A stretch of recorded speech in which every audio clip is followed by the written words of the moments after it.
오늘 말씀 제목은 감사가 결론이 되게 하라, 감사가 결론이 되게 하라 라는 제목으로 하나님의 말씀을 전하도록 하겠습니다.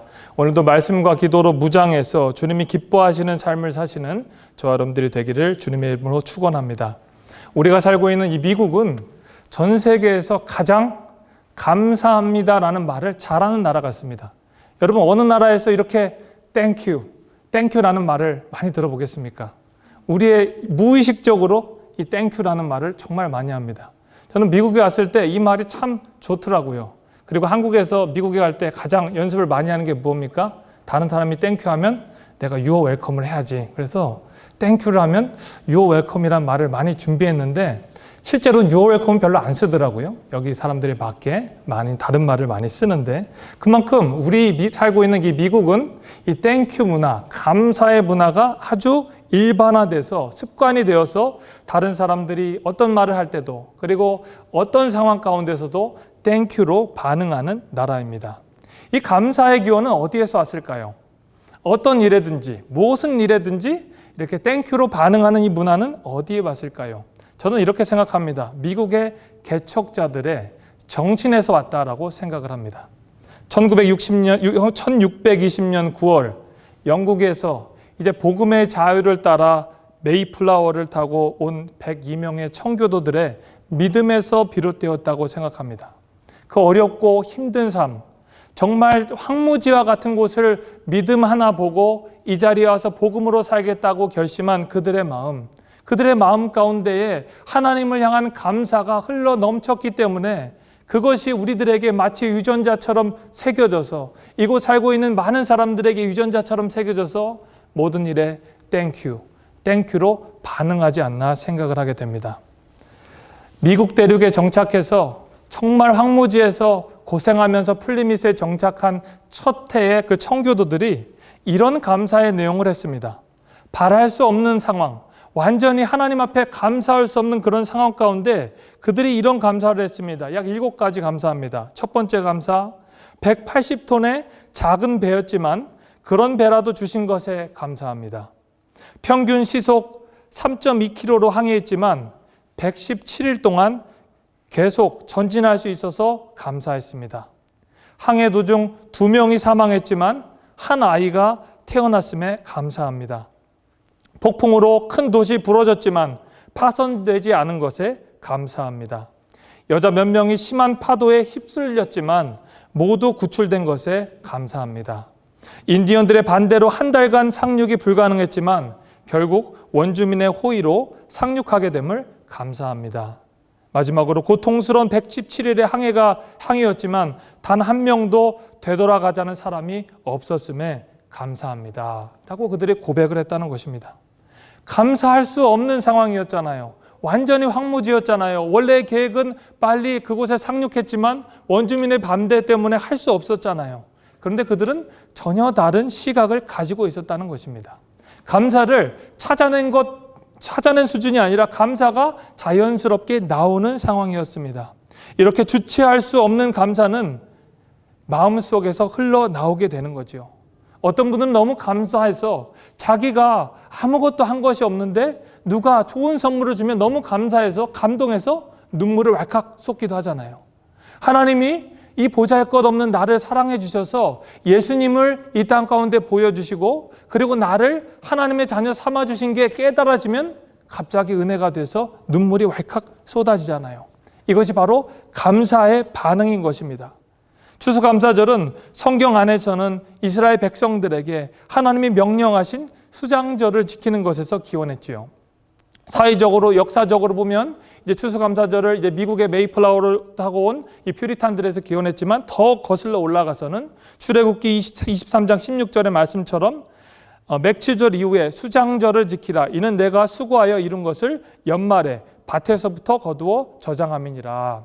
맥추절 이후에 이제 이룬 곡식들을 연말에 저장하고 또 거두면서 하나님 앞에 감사하여 지키는 절기를 우리가 성경적인 전통에 기원해서 추수감사절로 지키고 있습니다. 우리 기독교 전통에서 이제 한국으로 이 추수감사절 전통이 와서 오늘 11월 셋째 주에 한국에 있는 모든 교단과 교회들이 추수감사절을 지키고, 이제 미국에 있는 전통은 이제 다음 주일 목요일을 추수감사절로 지키게 되지요.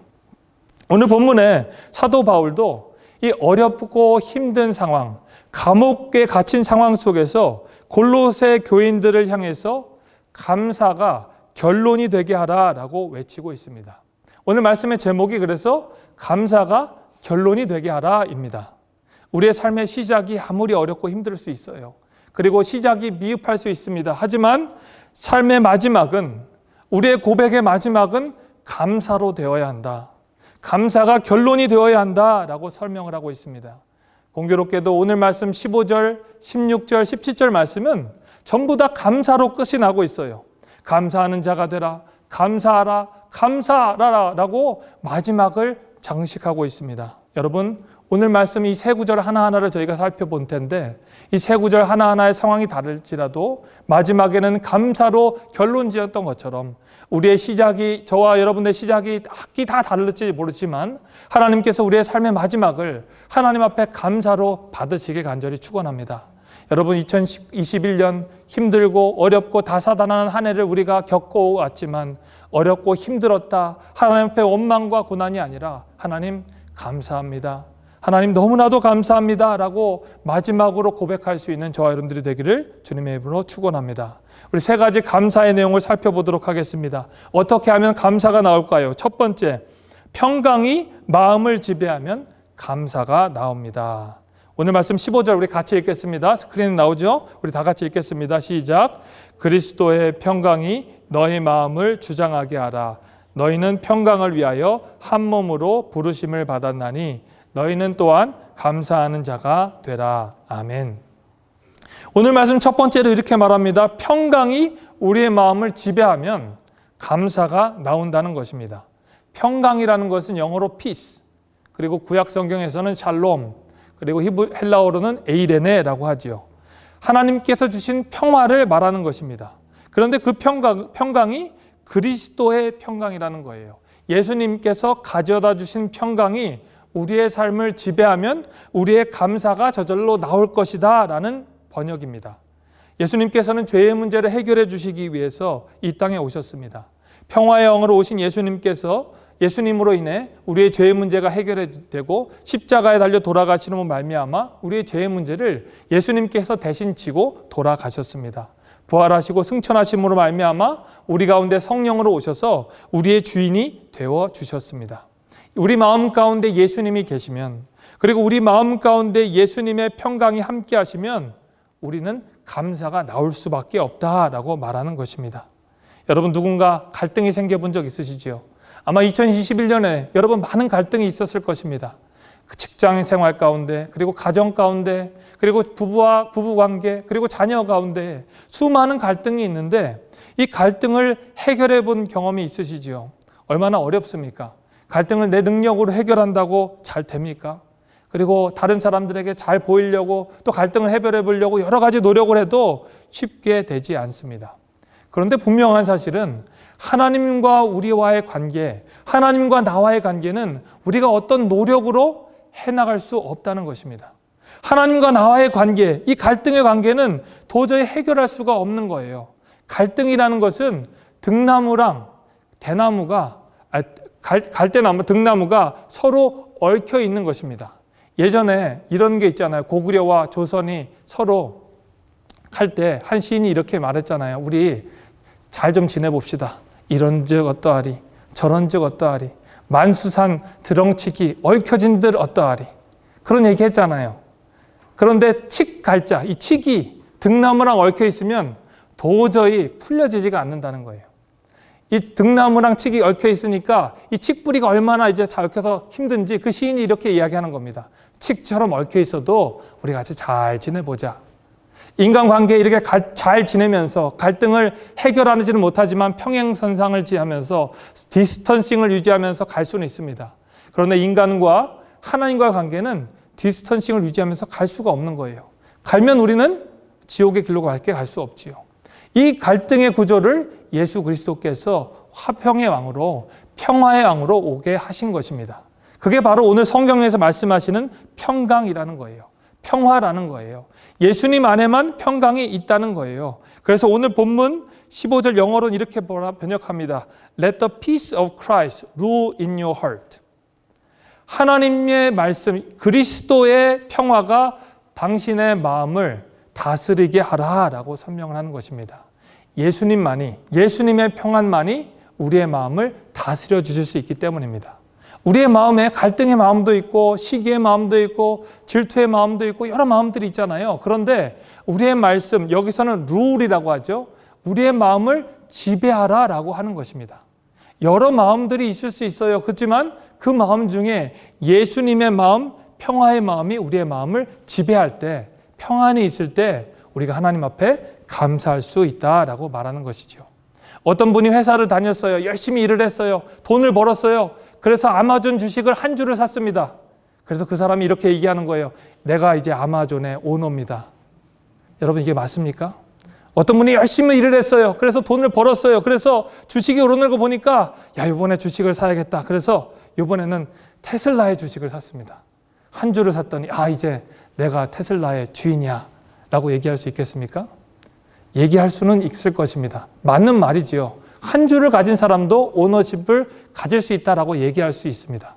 수백만 명이 주인인 회사가 주식회사니까 우리가 그렇게 말을 할 수 있습니다. 그런데 한번 진심으로 지배를 누가 하는지 생각해 봅시다. 수많은 주주들이 있지만 그 회사를 지배하고 운영해 나가고 리드하는 책임자는 누구입니까? 머스크죠. 베조스죠. 그 두 사람이 자기 회사를 운영하잖아요. 왜냐하면 제일 많은 지분을 본인들이 차지하고 있기 때문에, 지배력을 행사하고 있기 때문에 그렇습니다. 우리의 삶 가운데 죄의 문제도 가지고 있어요. 우리 가운데 시기의 문제도 가지고 있습니다. 하지만 이 모든 문제 가운데에 예수님이 주시는 평안이 우리의 마음을 지배하지 않는다면 우리의 삶은 결코 평안한 삶, 그리고 감사한 마음을 꿈을 꿀 수 없을 것입니다. 그러니까 감사는 바로 우리의 마음 가운데에 예수님의 평안이 지배할 때만이 가능한 감사입니다. 우리 입술로 나오는 그 상투적인 땡큐의 감사가 아니라 하나님을 바라보며 정말 진심된 감사를 할 수 있는 것은 마음 가운데 평안이 있기 때문에 감사할 수 있는 것입니다. 그래서 오늘 말씀 Let the peace of Christ rule in your heart. 하나님의 다른 것이 우리의 마음을 지배해서는 안 되고 예수님의 평안이 우리의 마음을 지배할 때 우리의 감사가 흘러 넘치게 된다는 것입니다. 예수님께서는 그 평안을 이렇게 말씀합니다. 요한복음 14장 27절 말씀에 평안을 너희에게 끼치노니 곧 나의 평안을 너희에게 주노라. 예수님께서 하시는 평안은, 주는 평안은 나의 평안이라는 거예요. 세상에서 오늘 말씀에서 이 평안이 있어야 우리의 마음을 지배해야 감사할 수 있다고 했는데, 이 평안은 바로 예수님이 우리에게 주시는 평안입니다. 우리가 노력해서 얻어지는 평안이 아니라 예수님께서 우리에게 주시는 선물의 평안이라는 거예요. 예수님이 그래서 내 평안을 너에게 줄 텐데 내가 주는 평안은 세상이 주는 것과 같지 않기 때문에 너희는 마음에 근심하지도 말고 두려워하지 말라라고 말씀합니다. 여러분, 평안의 반대어가 무엇이 될까요? 평안한 삶과 반대되는 말은 바로 근심하는 것, 그리고 두려워하는 것입니다. 마음 가운데 평안이 없는 사람은 늘 근심해요. 성향적으로 근심하는 분들 계시잖아요. 저는 저희 가족에서 볼 때 저랑 제 아들은 근심하지 않는 태평가입니다. 아주 삶을 아주 긍정적으로 해석합니다. 그런데 저희 집에 다른 한 사람은 아주 삶을 근심하면서 고민하면서 해석을 해요. 사람을 하나님이 이렇게 다르게 창조하셨구나 신기하게 생각을 했습니다. 근심하는 성향이 있는 분들이 계세요. 특별히 별일 아닌데도 이렇게 하면 어떡하지? 이러면 무슨 일이 일어나지? 아니, 그 일이 일어날 확률이 얼마나 된다 그래? 별일도 아닌데 걱정을 합니다. 저렇게 지나가다가 누가 넘어지면 어떡하지? 그런 걱정을 하는 분들도 계신 거예요. 그런 사람들 마음 가운데 근심 걱정이 생기고 그러면 마음 가운데 감사보다는 걱정 가운데 시달려서 하나님의 감사를 놓칠 때가 있을 수 있을 것입니다. 그래서 하나님께서는 이 근심과 걱정, 두려움의 문제를 하나님 앞에 맡기기를 원하십니다.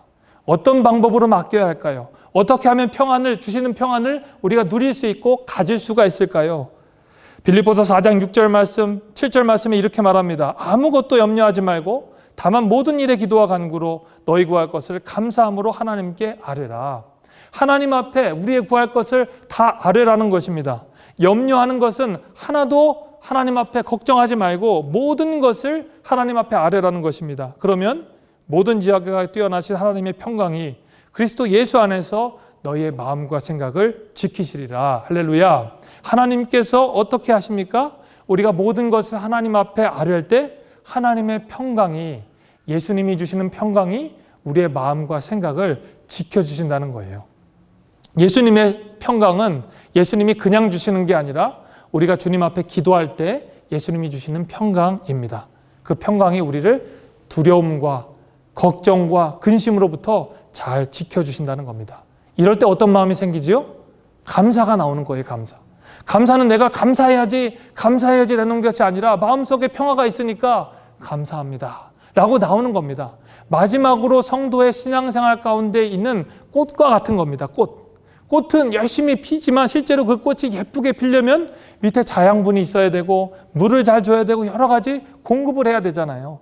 우리 신앙생활이 건강하신 분들에게만 바로 이 감사가 흘러나오게 되는 것입니다.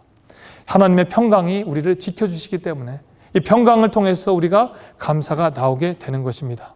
여러분, 우리가 잘 보십시오. 기도생활 열심히 하시는 분, 우리 교회 어르신들, 우리 원로 목사님들, 우리 장로님, 권사님, 집사님, 우리 성도님들 얼마나 열심히 기도생활 합니까? 새벽 예배 열심히 참석하시지요? 기도생활 하시는 분들의 얼굴을 보시면 얼마나 밝고 환한지 모릅니다. 제가 새벽에 줌을 켜고 성도님들 얼굴을 뵈면 얼마나 밝은 얼굴이신지 천사의 얼굴을 갖고 계십니다.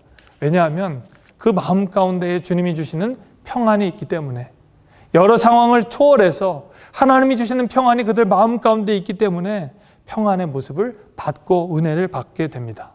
이것이 바로 우리가 기도를 놓쳐서는 안 되는 것이죠. 빌립보서 4장 6절 7절 말씀이 그래서 모든 일에 기도하라는 것은 우리가 간구함으로 하나님 앞에 주시는 평안을 받고 감사하는 삶을 살 수 있기 때문에 결국 기도하는 것, 그리고 기도의 줄을 놓치지 않은 것은 우리 마음 가운데 평안과 기쁨으로 임한다는 것을 꼭 기억해야 합니다.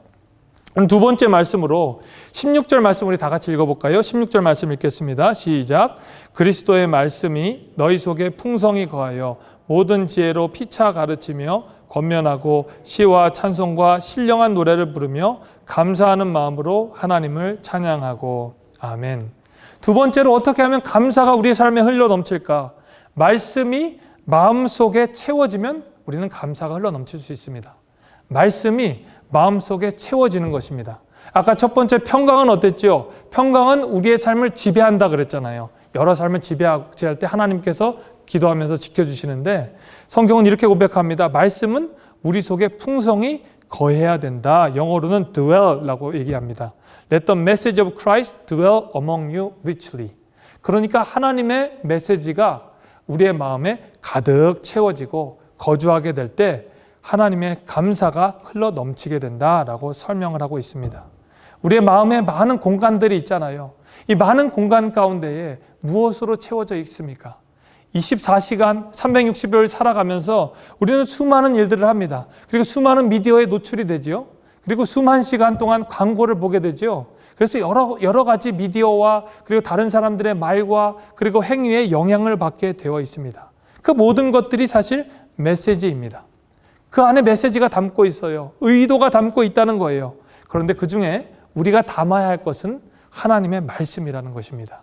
그래서 하나님의 말씀을 가득 채우면 그 안에 자연스럽게 시가 나오고요. 찬송이 나오고 그리고 노래가 나오고 감사하는 마음이 생긴다는 것입니다. 여러분 말씀을 채워보십시오. 감사가 흘러 넘치게 될 것입니다. 우리 지난번 성경 암송대회 때 우리 많은 성도님들이 참여하셔서 말씀을 암송하는 시간을 가졌잖아요. 말씀을 암송하니까 말씀을 계속 읽게 되고 말씀을 외우게 되니까 그 말씀에 우리 가운데 채워져서 감사가 흘러 넘치지 않았습니까? 즐거우셨잖아요. 어느 성도님이 그러시더라고요. 너무 좋았습니다. 우리 또 합시다. 얘기를 하시는 거예요. 다른 분들도 얘기하면서 너무 행복하고 감사한 시간이었다라고 고백을 하게 되었습니다. 왜냐하면 말씀이 우리 가운데 채워졌기 때문에 감사가 터져 나오게 되는 것입니다. 말씀이 채워지면 감사가 흘러나오게 되는 것이지요. 이 말씀과 병행 구절이 바로 골로새서 2장 7절 말씀입니다. 제가 읽겠습니다. 그 안에서 뿌리를 박으며 세움을 받아 교훈을 받은 대로 믿음에 굳게 서서 감사함을 넘치게 하라. 말씀이 거하고 뿌리를 내리면 자라게 되고, 그리고 자연스럽게 믿음 위에 굳게 서서 감사함이 넘치게 된다는 것입니다. 말씀을 뿌리 내리면 다른 것들이 물러가고 하나님의 말씀이 우리 가운데 중심이 되어서 그 말씀대로 살아갈 뿐만 아니라 자연스럽게 감사의 열매가 넘친다는 것입니다. 골로새서의 키워드를 한 단어로 요약하자면 바로 충만입니다. 충만. 넘치게 하라는 거예요. 넘치는 것. 성령 충만하고 말씀 충만하고 기도 충만할 때 이 넘침으로 인해서 모든 문제들이 해결된다라고 말씀하는 것입니다. 골로새 교회를 향한 약 처방은 사도 바울이 볼 때 성령의 인도하심을 따라 충만이었습니다. 문제를 해결하는 것은 말씀이 충만해질 때, 그리고 기도가 충만해질 때 그 교회 가운데 있는 많은 혼잡한 문제들이 해결된 것이라는 것입니다. 여러분 삶 가운데 많은 문제들이 있습니까? 그 문제들을 가지고 해결하지 마십시오. 하나님 앞에 나와 기도의 용량을 채우십시오. 그리고 말씀을 여러분 마음 가운데 가득 채워주십시오. 하나님이 여러분 마음 가운데 감사로 문제를 해결해 주실 것입니다. 하나님께서 여러분에게 이렇게 말씀하실 것입니다. 말씀 하나만 가지고 만족해라. 그래서 다윗의 고백처럼 하나님께서 그가 하나님의 말씀을 주야로 나는 묵상합니다. 시편 1편 1절 2절처럼 하나님의 말씀을 고백하는 단계까지 이르게 된다는 것입니다. 여러분 다윗의 고백이 얼마나 대단합니까? 시편 1편 2절에 이렇게 되잖아요. 나는 오직 여호와의 율법을 즐거워합니다. 그래서 주야로 그 율법을 묵상합니다 라고 고백을 하는 것입니다. 그가 하나님의 메시지를 계속 채우는 겁니다. 그가 정욕에 취하기도 했지요. 다른 사람의 말도 듣지요. 많은 부하들이 있잖아요. 여러 메시지들이 오는데 그 메시지 가운데 주야로 하나님의 말씀을 묵상하며 그 메시지로 제가 삶을 살아가겠습니다 라는 고백인 것입니다. 여러분 광고를 보시면 그 광고 가운데도 여러 가지 교묘한 메시지들이 있습니다. 제가 좋아하는 광고 중에 하나가 있어요.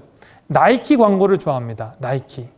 나이키는 도대체 광고가 뭔가 생각해 보니까 조금 알 것 같더라고요.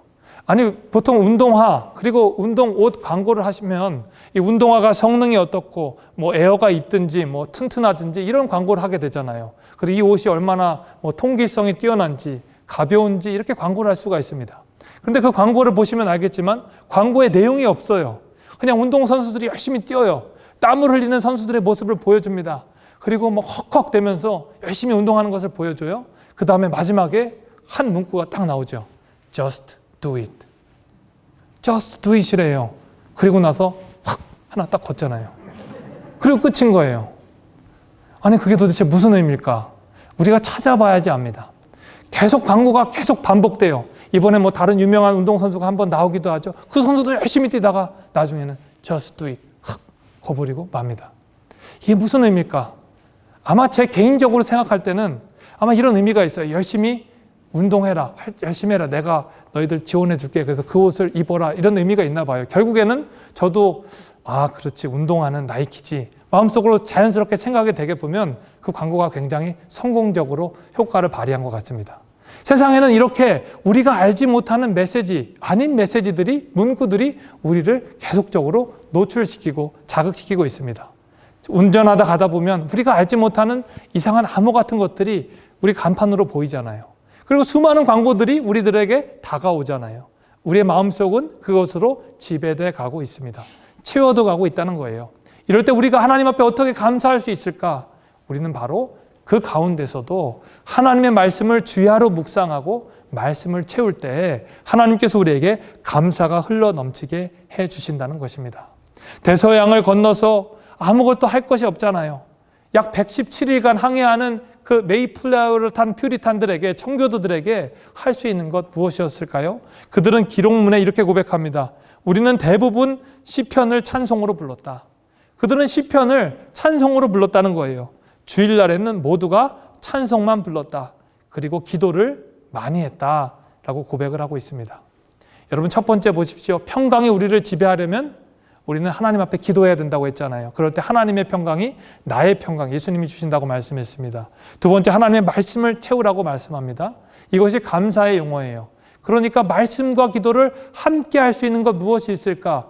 저는 찬양이라고 생각합니다. 찬양은 곡조 있는 성경 말씀입니다. 곡조 있는 기도예요.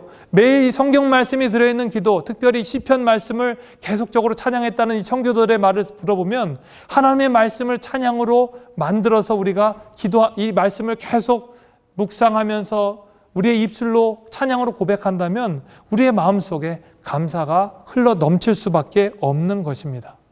그게 바로 우리의 삶의 간증이 되는 것이죠. 마지막으로 17절에 이렇게 고백합니다. 제가 읽겠습니다. 17절 말씀. 또 무엇을 하든지 말에나 일에나 다 주 예수 이름으로 하고 그를 힘입어 하나님 아버지께 감사하라. 마지막으로 감사가 결론이 되게 하려면 우리는 항상 예수님을 바라보아야 합니다. 모든 일에 예수님을 바라보아야 하고 모든 일에 예수님을 생각해야 한다는 것입니다. 모든 일을 할 때 이 정도는 예수님을 생각하지 않을 수 있지 하지만 예수님께서는 이 모든 사소한 일에 나를 생각하고 그리고 나였으면 예수님이었으면 어떻게 하셨을까를 생각하면서 하나님을 바라보고 일을 한다면 바로 하나님 앞에 감사가 흘러 넘치게 될 것이다 라고 말씀하고 있는 것입니다. 여러분 요셉을 생각해 볼까요? 요셉은 형들에 의해서 애굽에 팔려갔지요. 애굽에 팔려가서 형들을 원망할 수도 있었지요. 얼마나 억울합니까? 아버지 밑에서 사랑을 받고 잘 자랐던 그가 이제 애굽에 팔려가는 신세가 되었으니 여러분 얼마나 형들을 미워하고 그들을 만나면 얼마나 철천지 원수 시간이 되었겠습니까? 창세기 45장을 보면 이제 드디어 형들과 요셉이 애굽의 총리에 와 그리고 식민지 국가인 작은 식민지 국가에서 기근이 들려서 음식을 꾸러온 그런 시민의 한 사람들로 만나게 되지요. 그 만난 자리 앞에서 요셉은 형들에게 아주 대단한 고백을 하게 됩니다. 형들은 그 요셉을 보면서 무섭고 떨게 되죠. 하지만 형들에게 요셉은 전혀 다른 이야기를 하게 됩니다. 그는 이렇게 고백해요. 창세기 45장 5절 말씀에 당신들이 나를 이곳에 팔았다고 해서 근심하지 마소서. 한탄하지 마소서. 하나님이 생명을 구원하시려고 나를 당신들보다 먼저 보내셨나이다.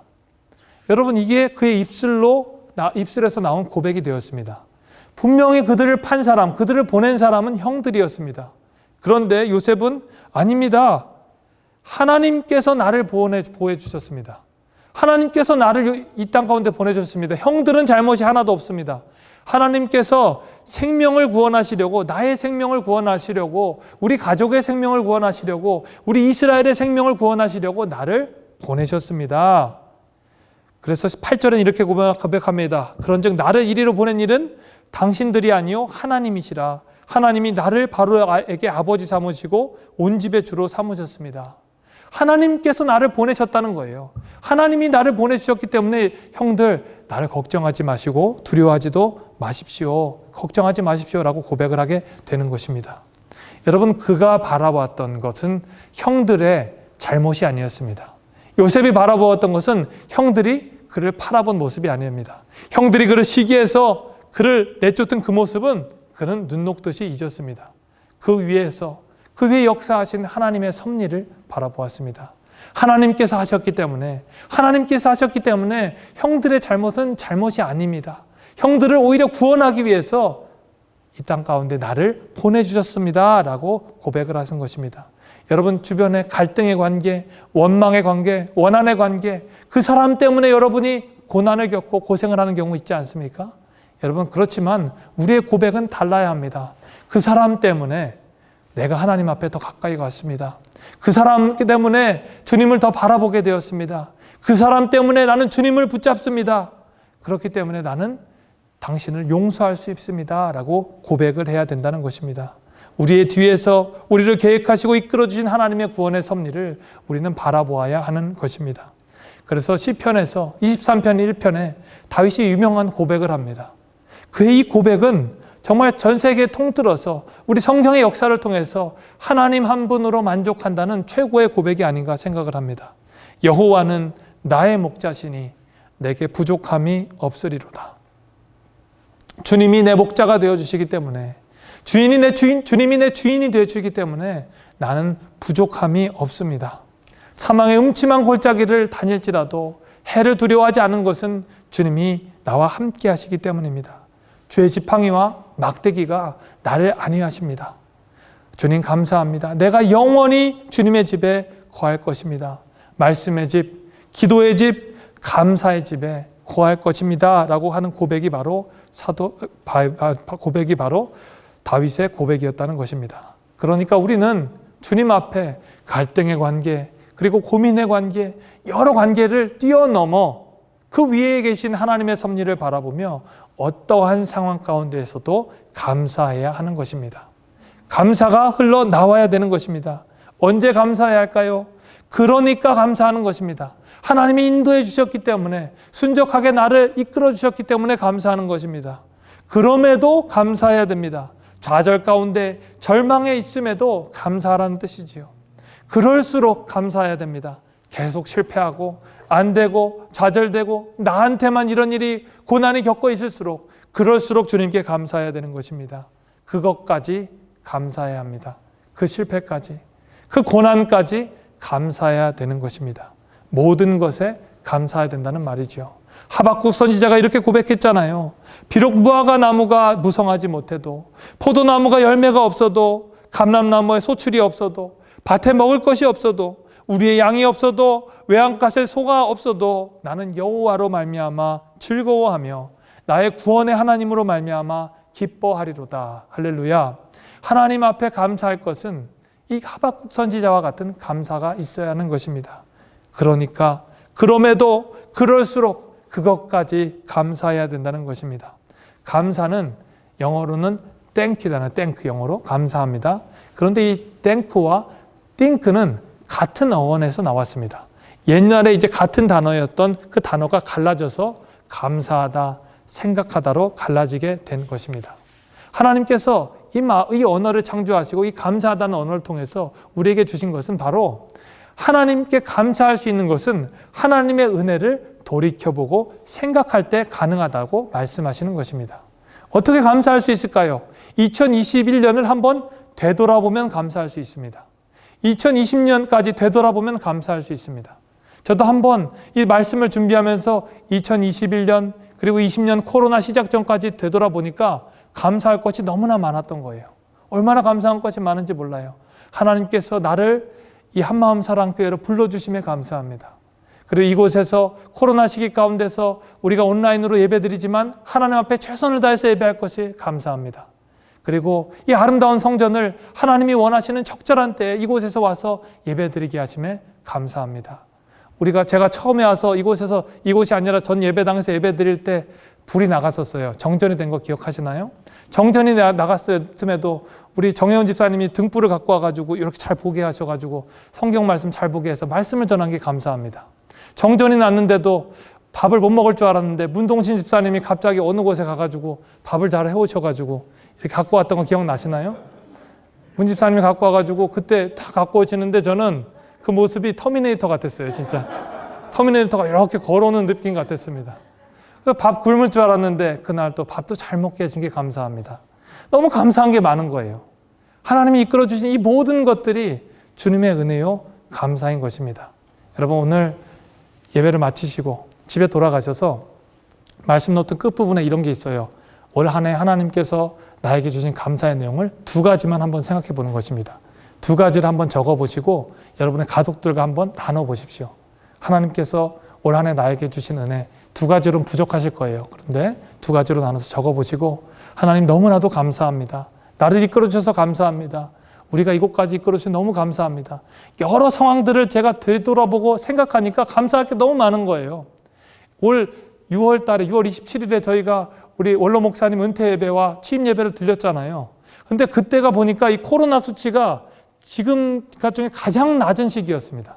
아시죠? 그때 코로나 끝나는 줄 알았잖아요. 저희 다 끝나는 줄 알고 미국 전역에 코로나 확진자가 10,000명 정도밖에 안 될 시기였습니다. 그런데 지금 코로나 확진자가 10만 명이 넘었어요. 델타 변이로 왜 끝나지 않습니다. 그런데 그 시기에 하나님이 조금 시간을 주셔가지고 여기 예배당이 가득 차고 넘치게 우리 손님들이 오셔서 마음껏 하나님 앞에 예배 드릴 수 있도록 기회 주심에도 감사합니다 라고 하나님 앞에 감사가 나오더라고요. 감사의 제목을 한번 세워보십시오.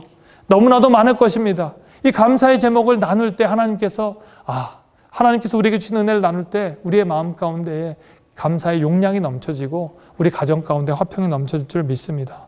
여러분, 오늘 말씀을 정리하겠습니다. 하나님 앞에 감사를 드리는 것은 바로 우리가 기도할 수 있을 때 주님이 평강을 주시지요. 그리고 예수님을 바라볼 때, 그리고 말씀 앞에 충만할 때 감사가 결론이 될 수 있는 것입니다. 우리 삶 가운데 다들 감사가 결론이 되고 싶지 않아요. 하나님 앞에 감사가 결론이 되는 삶이 되어서 주님이 보실 때 아름다운 모습, 주님이 보실 때 기뻐하는 청지기의 삶으로 살아가는 저 여러분들 이 추수감사절 은혜를 누리시길 주님의 이름으로 축원합니다. 우리 시간 다 같이 일어나셔서 찬양을 하겠습니다. 찬양하실 때 우리 은혜의 찬양을 하도록 하겠습니다. 내가 누려왔던 모든 것들이, 내가 지나왔던 모든 시간, 2021년 이 코로나 시간들이 하나님의 은혜였습니다. 우리 1절만 다 같이 힘차게 찬양하도록 하겠습니다.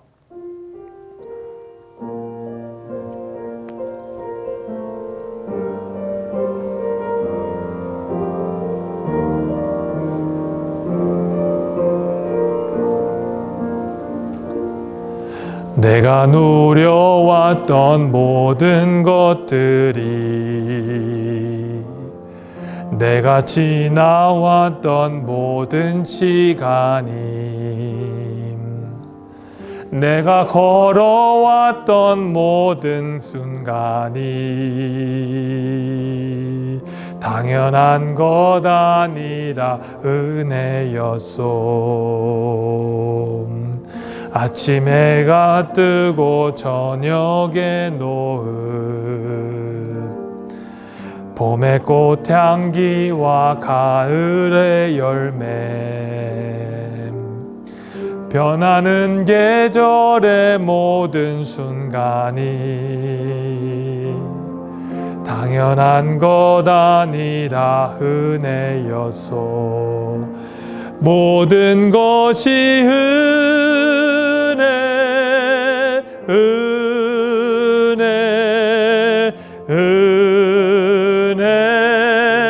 한없는 은혜, 내 삶에 당연한 것 하나도 없었던 것을 모든 것이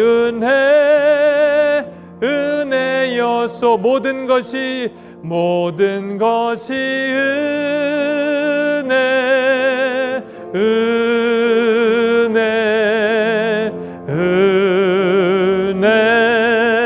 한없는 은혜, 내 삶에 당연한 것 하나도 없었던 것을 모든 것이